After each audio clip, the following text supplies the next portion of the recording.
देश के एकमात्र नारीवादी ग्रामीण न्यूज चैनल का समर्थन करने के लिए हमें YouTube पे लाइक और सब्सक्राइब करें। वेबसाइट पे सदस्य बने। खबर लहरिया, आपकी खबर, आपकी भाषा। कहते हैं ना कि हिम्मत मर्दा तो मदद खुदा। जब अगर इंसान के अंदर कुछ पाने की चाहत होती है और कुछ कर दिखाने के का जज्बा होता है तो वो अपने लक्ष्य को ज़रूर पाता है। ऐसे ही हम चित्रकूट ज़िले के मानिकपुर ब्लॉक के एक छोटा सा गांव है देवकली, वहाँ पे ओम प्रकाश रहते हैं, जिनको बहुत शौक़ था जूडो कराटो का, और आज उन्होंने अपनी एक पहचान अलग बनाई है। पूरे मंडल में उनकी अपनी पहचान है और जूडो कराटे में हज़ारों क्या दसियों हज़ार बच्चों को वो ट्रेनिंग दे चुके हैं। तो हम आज उनसे ही मिलते हैं, उनसे ही बात करेंगे कि कैसे उनको ये शौक़ हुआ और कैसे उन्होंने इस लक्ष्य को पार किया और कहाँ तक पहुँच गए हैं। इस समय मैं स्पोर्ट टीचर के रूप में जॉब कर रहा हूँ। पहले करबी में किया, श्रीजी इंटरनेशनल स्कूल में। इसके पहले सेठ मूलचंद इंटर कॉलेज में था।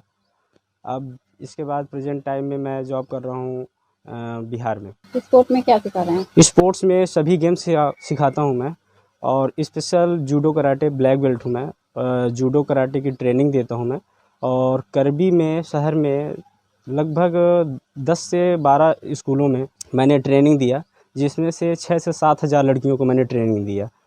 और महिला पुलिस को भी मैंने, कांस्टेबल पुलिस को भी मैंने ट्रेनिंग दिया।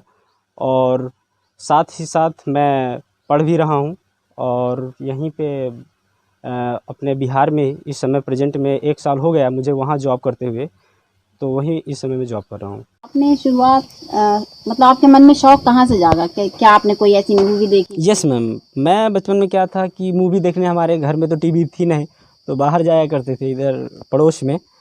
तो जब फाइटिंग देखता था तो मुझे लगता था कि मैं भी ऐसी फाइटिंग करूं, और बहुत अच्छा लगता था। तो उसके लिए मैम हम लोग अगर कोई बता देता था कि वहाँ पे सिखाया जा रहा है, तो हम यहाँ चोरी से घर से चले जाते थे। तो एक बार हुआ क्या कि दोस्तों के साथ हम गए, तो वहीं पे रास्ते पे कीचड़ था तो गिर भी गए थे। हम घर पे नहीं बताए थे, हमें डांट मिलेगी, फिर जाने भी नहीं देंगे। तो फिर ऐसे ही, और हम भौरी और उधर और आगे क्या बोलते हैं, एक गांव है वहाँ पे, एक आनंदपुर भाभा, वहाँ हम गए पता करने के शायद वहाँ कोई सिखा रहे हैं। तो वहाँ पे जाके हमने देखा कि हाँ सिखा तो रहे हैं। फिर इसके बाद भौरी पे हमें एकदम क्लियर स्थाई पता चला कि यहाँ पे क्लासेस चल रही हैं। तो फिर मैं वहाँ पे कंटिन्यू जाना शुरू कर दिया। तो वही 7 से 8 बज जाता था मुझे वहाँ पे प्रैक्टिस करके फिर यहाँ आता था। तो अगर ज़्यादा थोड़ा सा टाइम बचा तो फिर घर पे भी मैं किक बैग टांगा हुआ था, तो यहाँ भी प्रैक्टिस करता था मैं। और फिर मॉर्निंग में, मैं तो दोपहर में भी प्रैक्टिस करता था जब ये लोग सो जाते थे मेरे घर वाले। तो फिर इसके बाद ये होता था कि क्या करें, दोपहर में मन नहीं लगता था, तो फिर मैं पीछे साइड में अपना ये सब व्यवस्था करके रखा था। तो फिर मैं वहीं पे पीछे जाके अपनी प्रैक्टिस करता था। इन सब में आपको यहाँ तक पहुँचने में घर वालों में सबसे ज़्यादा सपोर्ट किसका मिला? घर वालों में सबसे ज़्यादा तो मैं यही कहूँगा मेरे मम्मी पापा का सपोर्ट रहा। हालांकि कभी कभी उन पे वो लोग मुझ पे गुस्सा भी किए। गुस्सा का रीज़न ये था कि जब मैं वहाँ सीखने जाता था और सीख के जब आता था तो मैं घर में प्रैक्टिस करता था, ना तो मैं दोपहर देखता था ना शाम देखता था। लेकिन जब प्रैक्टिस करने लगता था तो इन लोगों को कहीं ना कहीं डिस्टर्ब हुआ करता था। कहीं सो रहे हैं, मैं कर रहा हूँ कि पंचिंग ब्लॉक जो भी है कर रहा हूँ, तो साउंडिंग होती थी। तो 1-2 बार तो गुस्सा भी किए, लेकिन फिर धीरे धीरे करके मैनेज हुआ और मैं ऐसे ही सीखता रहा। और ज़्यादा तक मैं अपने टाइम में घर पे नहीं रहा, मैं ओनली 10th तक ही क्लास तक गांव में ही पढ़ा।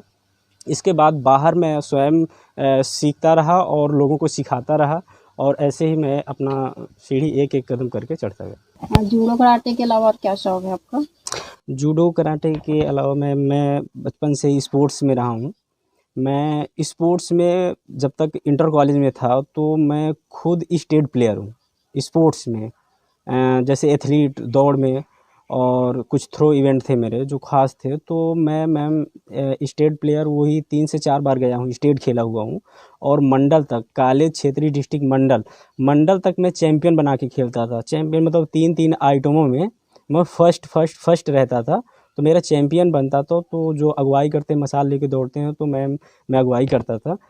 तो यहीं हमारे देवकली में जो इंटर कॉलेज है, तो इन्होंने मेरी फ़ीस भी माफ़ की थी। बोले थे कि आप जब मैं 11th में बाहर जा रहा था तो मुझे काफ़ी रोके, बोले कि आप यहीं से मतलब कंटिन्यू करिए और हम आपका दूध पीने के लिए भी देंगे और कुछ मदद करेंगे। तो एक्चुअली क्या था कि मुझे पढ़ना था और मुझे और आगे कुछ करना था, तो इस वजह से मैं फिर नहीं रुका। हालांकि यहाँ से भी मुझे काफ़ी मदद मिली थी और इस विद्यालय में मैंने स्टेट तक, यहीं से स्टेट तक खेला हुआ हूँ एथलीट। आपने भौरी में सारी ट्रेनिंग ले ली थी? यस मैम, भौरी में सारी ट्रेनिंग, कुछ ट्रेनिंग तो लिया था, लेकिन मेरे बेल्ट जो टेस्ट होते हैं उसमें से 2 या 3 बेल्ट मेरे हो पाए थे। इसके बाद मैं बाहर गया, फिर बाहर जा करके जैसे इलाहाबाद हो गया, झांसी हो गया, उधर फिर जब कैंप बाहर का, नेपाल का कैंप कानपुर का किया था, तब मैं बेल्ट अपने टेस्ट वहीं दिया और अपना ब्लैक बेल्ट प्राप्त किया था। तो कितने बेल्ट होते हैं कुल? बेल्ट तो मैम स्टार्टिंग येलो बेल्ट से होता है, तो इसके बाद yellow, orange, green, blue, purple, brown, ऐसे 8-9 बेल्ट हुए। इसके बाद बेल्ट होने के बाद डॉन होता है। इसका यूँ मानिए कि सीखने का कोई उम्र नहीं है और इसका सीखने के लिए कोई ये नहीं सकता हम परफेक्ट हैं, क्योंकि कंटिन्यू चलता रहता है। क्योंकि ब्लैक बेल्ट एक उच्च श्रेणी का बेल्ट होता है, मास्टर बेल्ट होता है, तो उसको करने के बाद वो ट्रेनिंग दे सकता है और कहीं कुछ कर सकते हैं, अपना स्वयं का क्लब खोल सकते हैं। लेकिन उसके बाद भी आप करना चाहते हो तो डॉन होते हैं, जैसे कहते हैं ना डॉन ना हो, तो ये डॉन उसी से लिया गया है, तो उस पर डॉन चढ़ता है, first don, second don, third don, ऐसे होते हैं। तो ओम प्रकाश ये मेरे क्लास फेलो हैं। हम बचपन से ही मतलब एक क्लास ये आगे थे, मैं पीछे था, लेकिन साथ में ही खेलते थे, उठते थे, नहाते थे। घर दूर दूर है बट कॉलेज साथ में ही जाते थे। तो ये बचपन से ही इनकी काफ़ी रुचि थी इस खेल के प्रति। जैसे हम घर से कुछ ज़्यादा जिम्मेदारियाँ थी हमारे पास, तो हम अपने काम करने चले जाते थे। जब ये विद्यालय साथ में जाते थे तो बताते थे कि मैं वहाँ गया था, ये ऐसे ऐसे बच्चों को ट्रेनिंग दे रहा हूँ। मैं कहूँ ठीक है, हमें भी मैम अच्छा लगता था काफ़ी।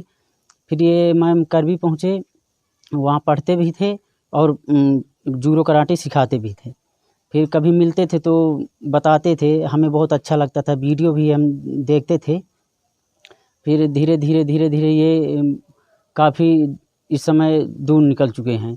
हमें भी बहुत अच्छा लग रहा है कि हमारे मित्र हैं, ये अपने लक्ष्य को प्राप्त करें।